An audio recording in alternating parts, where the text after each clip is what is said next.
취임 1년도 안 된 조 바이든 미국 대통령의 지지율이 41%로 또다시 최저치를 기록했습니다. 돌파구를 찾기가 쉽지 않은 상황인데요. 네, 지난 7월 기저질환이 있는 어린이에게 화이자의 코로나19 백신 접종을 허용한 이스라엘이 만 5세에서 11세 모든 어린이에게 접종을 허용했습니다. 밤사이 들어온 글로벌 뉴스 김지수 기자와 함께 살펴보겠습니다. 어서 오세요. 네, 안녕하세요. 어서 오십시오. 네, 미국 조 바이든 대통령 집권 이제 1년도 안 됐는데 또다시 지지율 최저치를 기록했다고요? 이 소식부터 들어볼까요? 네, 워싱턴 포스트와 미국 ABC 방송이 7일에서 10일 사이 성인 1,000명을 대상으로 조사를 했습니다. 바이든 대통령에 대한 긍정평가는 41%로 취임 후 가장 낮았습니다. 부정평가는 53%에 달했습니다. 집권 11개월을 앞두고 있는 바이든 대통령의 지지율은 지난 4월부터 꾸준히 하락해서 지난 9월에 이미 44%로 저점을 찍은 바 있습니다. 공화당 지지자의 80%가 바이든을 부정평가했고 무당층에서도 부정평가 비율이 45%에 달했습니다. 민주당 지지자도 등을 돌리는 추세를 보였습니다. 지난 6월 조사에서는 민주당 지지자의 94%가 바이든을 긍정평가한 반면 이번 조사에서는 80%만이 그를 지지했습니다. 특히 경제에서 실망감이 컸습니다.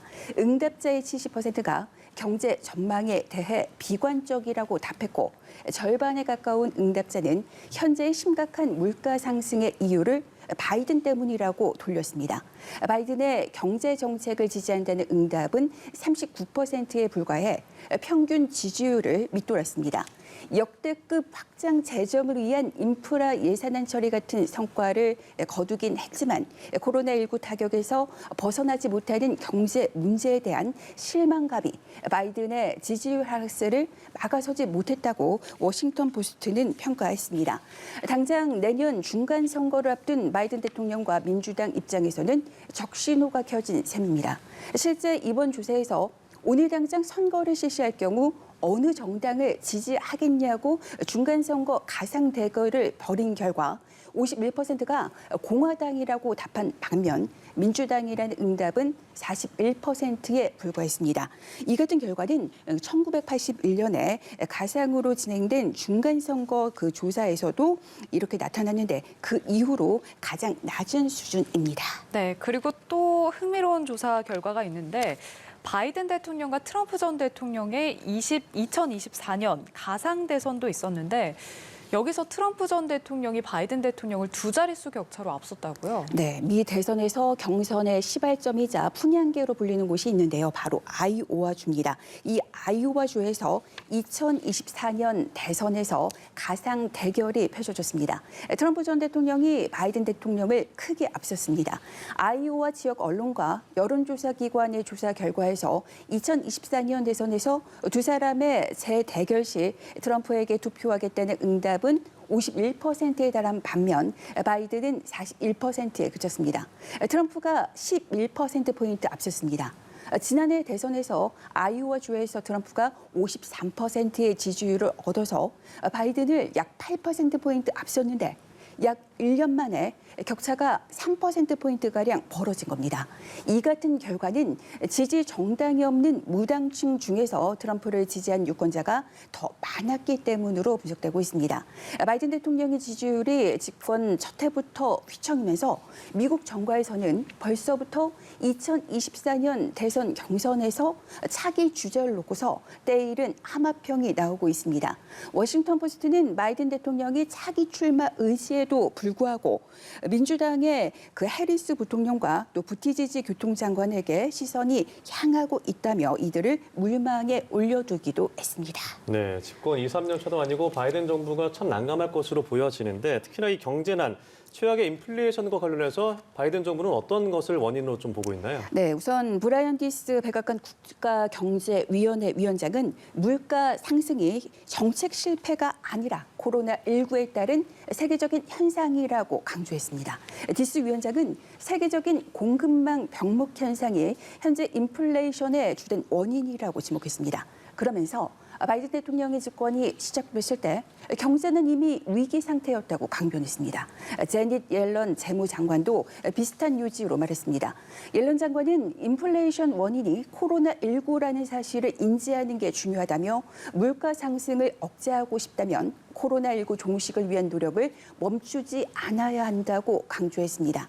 이들은 모두 낸시 펠로시 하원 의장이 이번 주 안에 사회 안전망 강화를 위한 이른바 더 나은 재건이라는 법안을 처리할 것으로 기대하면서 인프라 예산에 더해서 이 법안까지 의회를 통과하면 경기 부양 대책이 더 가동될 것으로 그렇게 기대했습니다. 지난달에 미국의 소비자 물가 지수는 1년 전에 비해 6.2% 급등했고 이것은 31년 만에 최대 상승폭으로 기록되고 있습니다. 네, 이번에는 폴란드와 벨라루스의 국경 지역에서 일어나고 있는 난민 사태 관련해서 알아보겠습니다. 이 난민 문제가 서방 국가와 러시아 간의 힘겨루기 대결로 번지고 있는데 이 문제와 관련해서 미국이 입장을 내놨다고요? 네, 미 국무부는 그 난민 밀어내기로 유럽의 혼란을 촉발한 벨라루스에는 우선 경고의 메시지를 보냈습니다. 그리고 미 국무부는 토니 블링컨 국무장관이 즈비그뉴 폴란드 외무장관과 통화하고 나서는 난민 사태에 직면한 폴란드에 대해 미국의 지지를 재확인했다고 그렇게 전했습니다. 미국과 EU는 이번 사태의 배후에 푸틴 러시아 대통령이 있다고 현재 의심하고 있는 그런 상태입니다. 벨라루스와 국경을 마주하고 있는 폴란드는 벨라루스 난민 사태를 논의할 북대서양조약기구 나토의 긴급회의 소집을 요구하고 그런 것을 고려하고 있습니다. 폴란드 정부는 리투아니아, 라트비아와 함께 이런 방안을 논의하고 있다고 전했습니다. 폴란드와 벨라루스 국경 지역에는 유럽연합 EU로 들어가려는 중동 출신 난민이 대거 몰려들면서 긴장감이 현재 고조되고 있습니다. 한편 푸틴 러시아 대통령은 벨라루스가 유럽으로 가는 러시아산 가스 공급을 차단하는 일이 없기를 바란다며 폴란드와 벨라루스 국경 지역에서 긴장 해결을 위해 도울 준비가 돼 있다고 밝혔습니다. 앞서 루카셴코 벨라루스 대통령은 이번 사태와 관련해서 EU가 자국의 추가 제재를 강행하겠다 이렇게 밝히자 유럽을 향해서 러시아산 가스 공급을 차단하겠다 이렇게 엄포를 놓은 바 있습니다.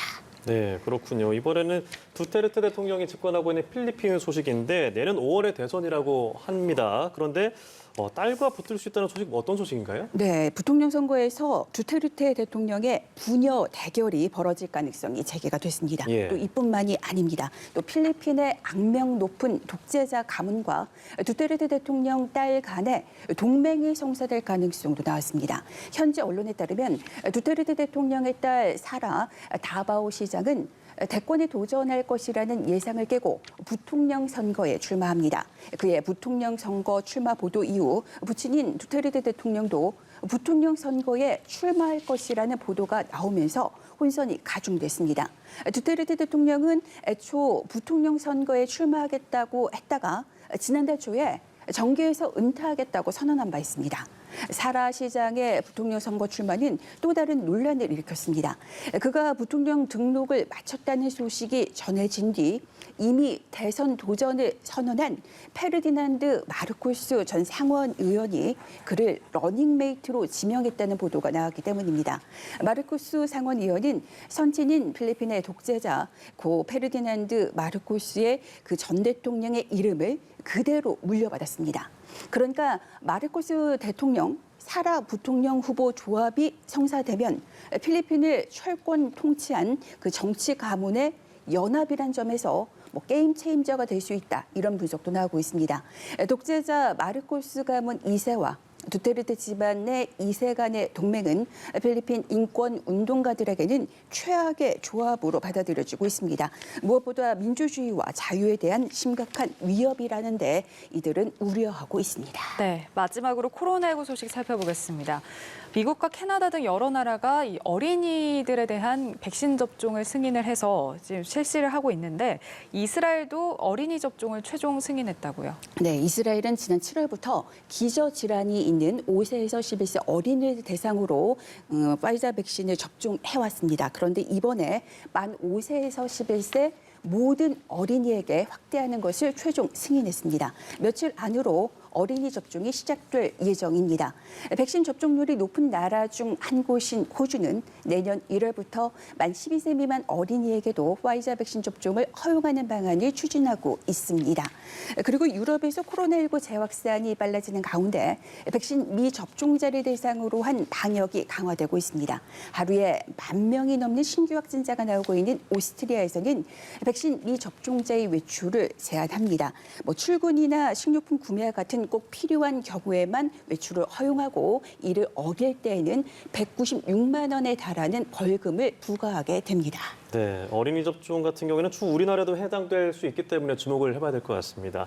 자, 오늘도 다양한 국제 소식 살펴봤습니다. 지금까지 글로벌 브레이킹 김지수 기자와 함께했습니다. 고맙습니다. 고맙습니다.